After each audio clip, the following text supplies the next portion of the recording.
നമസ്കാരം, news prime മലയാളത്തിലേക്ക് സ്വാഗതം.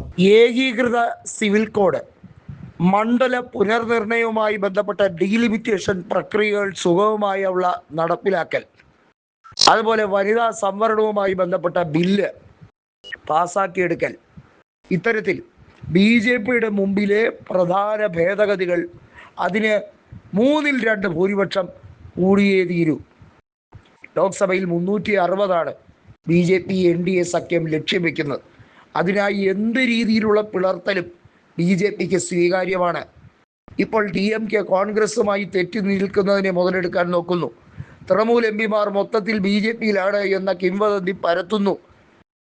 ഉദ്ധവ് താക്കറെ വിഭാഗത്തിലുള്ളവർ ഷിൻഡെ വിഭാഗത്തിലോട്ട് ചേർന്ന് ഉടൻ തന്നെ BJPയുടെ സഖ്യത്തിൻ്റെ അംഗസംഖ്യ വർദ്ധിക്കും, ഇരട്ടിയിലധികം വർദ്ധിക്കുമെന്ന് പ്രഖ്യാപനം നടത്തുന്നു. ഇങ്ങനെയൊക്കെയാണ് BJP പറയുന്ന ടാർഗറ്റ് കൂട്ടാൻ പോകുന്നത്. DMK പ്രത്യക്ഷത്തിൽ BJPക്ക് സഹായം ചെയ്തില്ലെങ്കിലും അവർ പരോക്ഷമായി ആ വോട്ടെടുപ്പിൽ നിന്ന് മാറി നിന്നാൽ 347 തന്നെ ധാരാളം, 2/3 നേടിയെടുക്കാൻ എന്നാണ് BJPയുടെ കണക്കൂട്ടൽ. ആം ആദ്മി പാർട്ടി ഒന്നും ഇപ്പോൾ ഒരു വിഷയമേ അല്ല. നോക്കൂ, 2024 ലോക്സഭാ തിരഞ്ഞെടുപ്പിന് ശേഷം BJP കേവല ഭൂരിപക്ഷം പോലും എത്താതിരുന്നപ്പോൾ കൃത്യമായി കോൺഗ്രസ് വിജയിച്ചു എന്ന് കരുതിയവർക്ക് തെറ്റി എന്നൊക്കെയാണ് പറയുന്നത്. BJP സത്യത്തിൽ വിജയിക്കുകയാണ്. BJP എങ്ങനെയാണ് ഒരു നുഴഞ്ഞുകയറ്റം പോലെ ലോക്സഭയിൽ MPമാരെ ജനാധിപത്യ രീതിയിലല്ലാതെ തന്നെ പലരുടെയും സഖ്യം നേടിയെടുത്തുകൊണ്ട്, പലരെയും അടർത്തിയെടുത്തുകൊണ്ട്, പലരെയും കൃത്യമായി വിഭജിപ്പിച്ചുകൊണ്ട് നേടിയെടുക്കുന്നത്? നോക്കൂ, ആന്ധ്രയിൽ ചന്ദ്രബാബു നായിഡു അല്ല BJPയുടെ സഖ്യകക്ഷിയെങ്കിൽ അവർ മറ്റൊരു ഓപ്ഷൻ സ്വീകരിക്കും. അവർ YSR കോൺഗ്രസിനെ പാർട്ടിയിലാക്കാൻ ശ്രമിക്കും.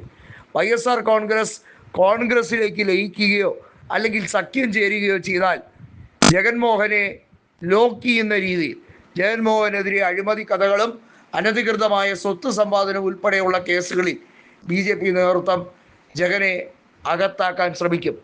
എന്നാൽ BJPയുടെ ഈ വിരട്ടും അട്ടഹാസവും ഒന്നും കണ്ട് ഭയപ്പെടാത്ത ചില രാഷ്ട്രീയ പാർട്ടികളുണ്ട്. ഒന്ന് അഖിലേഷിൻ്റെ സമാജ്വാദി പാർട്ടി, മറ്റൊന്ന് എന്ന് പറയുന്നത് ബിജു ജനതാദൾ, നവീൻ പട്നായിക്കിൻ്റെ ബിജു ജനതാദൾ. അത്തരത്തിൽ ഒരു പാർട്ടിയാണ്. സ്വന്തമായ നിലപാടും വ്യക്തിത്വവും കാത്തു സൂക്ഷിക്കാൻ നവീൻ പട്നായിക്കിന് കഴിയുന്നുണ്ട്. BJPയുമായി പണ്ടൊരിക്കൽ കൂട്ടുകൂടിയതിൻ്റെ ക്ഷീണം നവീൻ പട്നായിക്കിന് വല്ലാതെ ഉണ്ട്. പക്ഷെ പിന്നീട് ഒരിക്കലും BJPയുമായി സഹകരിക്കാൻ നവീൻ പട്നായിക് ഇന്നേ വരെ രാഷ്ട്രീയത്തിൽ തയ്യാറായില്ല. അധികാരം പോയാൽ പോട്ടെ എന്ന് വിചാരിക്കും. എന്നാൽ BJPയുമായി ഒരു കൂട്ടുകൂട്ടൽ, അതും ഒഡീസയുടെ സംസ്ഥാനത്ത്, ഒഡീസയുടെ മണ്ണിൽ അത് വേണ്ട, അത് കൃത്യമായി തീരുമാനമെടുക്കാൻ കെൽപ്പുള്ള വ്യക്തിയാണ് നവീൻ പട്നായിക്. ഇടയ്ക്ക് വെച്ച് പാണ്ഡ്യനുമായി സഹകരിച്ചതിൻ്റെ പേരിൽ നഷ്ടമുണ്ടായി എന്നുള്ളത് ശരിയാണ്. പക്ഷേ തിരിച്ചു വരാൻ കഴിയും. കോൺഗ്രസുമായി സഖ്യത്തിന് വേണ്ടി നീങ്ങുന്നു. ഇതൊക്കെയാണ് സാഹചര്യങ്ങൾ. BJPക്ക് മറ്റൊരു തിരിച്ചടി കിട്ടിയത് ശിരോമണി അകാലിദളുമായുള്ള സഖ്യം വീണ്ടുപോയത് തന്നെയാണ്. ഇനി ഒരിക്കലും തിരിച്ചു വരാൻ കഴിയില്ല. 2017 വരെ ഭരിച്ചിരുന്ന ശിരോമണി BJP സഖ്യത്തെ പൊളിച്ചെഴുതിക്കൊണ്ടാണ് അന്ന് ക്യാപ്റ്റൻ അമരീന്ദർ സിംഗ് മുഖ്യമന്ത്രിയായത്. 2022 അവിടെ ആം ആദ്മി അധികാരത്തിലെത്തി. എന്നാൽ ഇന്ന് ആം ആദ്മി എല്ലാ സംസ്ഥാനങ്ങളിൽ നിന്നും തൂത്തുവാരപ്പെടുന്ന അവസ്ഥയാണ്. പറഞ്ഞു വരുന്നത് വേറെയാണ്.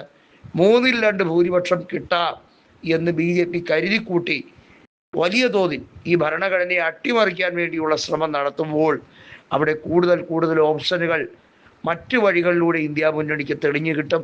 അല്ലെങ്കിൽ കോൺഗ്രസിനൊറ്റയ്ക്ക് അതിനുള്ള കെൽപ്പ് നേടിയെടുക്കാൻ കഴിയും.